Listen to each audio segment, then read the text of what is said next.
Hi bro. சொல்லுங்க bro. Hi bro. எப்படி இருக்கீங்க? நல்லா இருக்கேன் ப்ரோ. நீங்கள் நல்லா இருக்கீங்களா? நல்லா இருக்கேன் ப்ரோ. இப்போ கொல்கத்தாவில் ஒரு இன்சிடென்ட் நடந்துச்சு தெரியுமா, ஒரு 8 நாள் முன்னாடி. ஆமாம் ப்ரோ. அந்த இன்சிடென்ட் பற்றி கேள்விப்பட்டீங்க? ஒரு டாக்டருக்கு வந்து ஹேக் பண்ணிட்டாங்கன்னு சொல்லி கேள்விப்பட்டேன் ப்ரோ. அந்த இன்சிடென்ட் பற்றி நீங்கள் என்ன நினைக்கிறீங்க?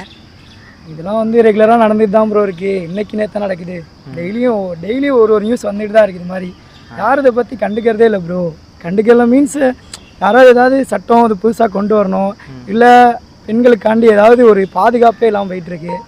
நீங்கள் தான் ப்ரோ, அதாவது இது வந்து ரீச் ஆகுதோன்னு தெரில, ஆனால் அந்த மாதிரி பண்ணுறோன்னா சத்தியமாக ஓட விட்டு எதாவது பண்ணும் ப்ரோ. அடித்து கொள்ளணும், இல்லை அந்த பொண்ணோட வீட்டில் இருக்கவங்க யாராவது அதை அவங்களே ஏதாவது பண்ணும் ப்ரோ. இப்போ நிறையா சட்டம் வந்துட்டுருக்கு, என்னென்னமோ சட்டம் இருக்குது. இந்த மாதிரி பண்ணுறவங்க இந்தமாரி இது மாதிரி பண்ணவே கூடாது, இந்த மாதிரி சட்டம் வந்தால் இது போதும், இதுதான் கடுமையான சட்டம் அப்படின்னா என்ன மாதிரி சட்டம் வந்தால் ஓகே? ஆணி அடிக்கணும், ஒவ்வொரு இடத்துலையும் ஆணி அடிக்கணும். அவனை நிற்க வச்சு, அதாவது ஒரு கட்டையில் படுக்க வச்சு ஒவ்வொரு இடத்துலையும் ஆணி அடிச்சுக்கிட்டே இருக்கணும்.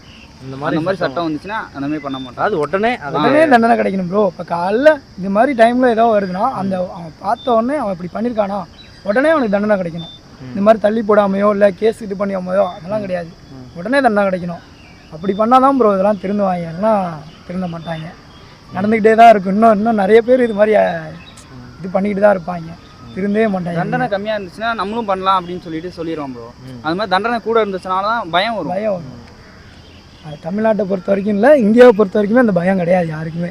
ஏன்னா இன்னைக்கு போனால் நாளைக்கு வெளில வந்துடலாம் அப்படின்ற அவன் ரேப் பண்ணவன்ட்ட வந்து இந்த மாதிரி கொஸ்டின் கேட்டப்போ அவன் என்ன சொல்லியிருக்கான்னா, அவன் பயமே இல்லை, அந்த மாதிரி ஒரு ஃபியரே இல்லாமல் அவன் தைரியமாக சொல்லியிருக்கான், ஆமாம் நான் தான் பண்ணேன். அவனுக்கு அவன் மேலே எந்த ரியாக்ஷனுமே யாருமே எடுக்காமல் இருக்காங்க. பெரிய எடுத்து பையனாக இருப்பான் ப்ரோ, அப்படி இருக்கலாம். இல்லை சப்போர்ட்டில் யாராவது எம்பி எம்எல்ஏ அது மாதிரி ஏதாவது சப்போர்ட்டில் இருக்கலாம்.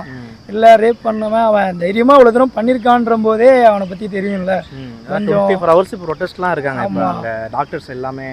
அப்படி இருக்கும்போதே தைரியமாக பண்ணியிருக்கானா அவனுக்கு அதெல்லாம் மாட்டிடக்கூடாது ப்ரோ. உள்ளார வெளில விட்டுறாதீங்க, ஏதாவது பண்ணணும் கண்டிப்பாக ஏதாச்சும் பண்ணிடணும். Okay, thanks. Thank you bro.